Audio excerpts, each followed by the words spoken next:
What's up, guys? Welcome to Cologne Reviews and Tux. My name is Thomas Galloway. Today we're going to talk about La NUIT de l'Homme by Yves Saint Laurent. And I'm going to try to keep this review under 3 minutes, so let's get started. Okay, so the first impression I have of this fragrance, and right when you spray it, you're going to get this really sweet and sugary vibe. And at first I wasn't really a fan of this. It was a little too much sweetness without having like a smoky or spicy side to it. And I was really surprised that I wasn't into this fragrance because the internet loves this fragrance and I wasn't expecting to not like it. But after about 6 weeks of giving it a couple of days each week, trying it out, I've come around this fragrance. I think it's really good for specific situations and not so good for other situations. So like if you're gonna roll up to Thanksgiving wearing a flannel and boots and you're wearing this fragrance, it's not gonna work, it's not gonna fit, it's gonna feel out of place. But if it's spring and you pull the sandals out, it's getting a little warmer, pull the polo shirt out, it's going to fit in that season. And another place it really fits is date night. It's because of that sweet and sugariness, it has a romantic vibe to it, and it fits for a date.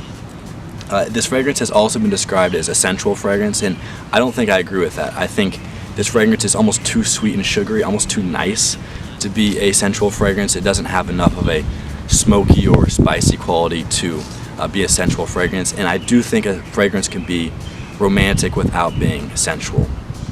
Another thing to keep in mind with this fragrance is it is hard to overspray, which is really good for a beginner fragrance.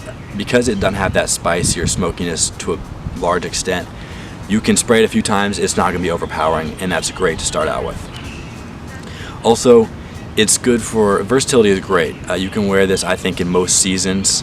You have to be careful, like I said, with Thanksgiving thing, especially like if your personal style is like a flannel type of guy. I don't think this fragrance really works with that. But it can be all year round. I do think, like I said, it's best for spring and for dates in any season.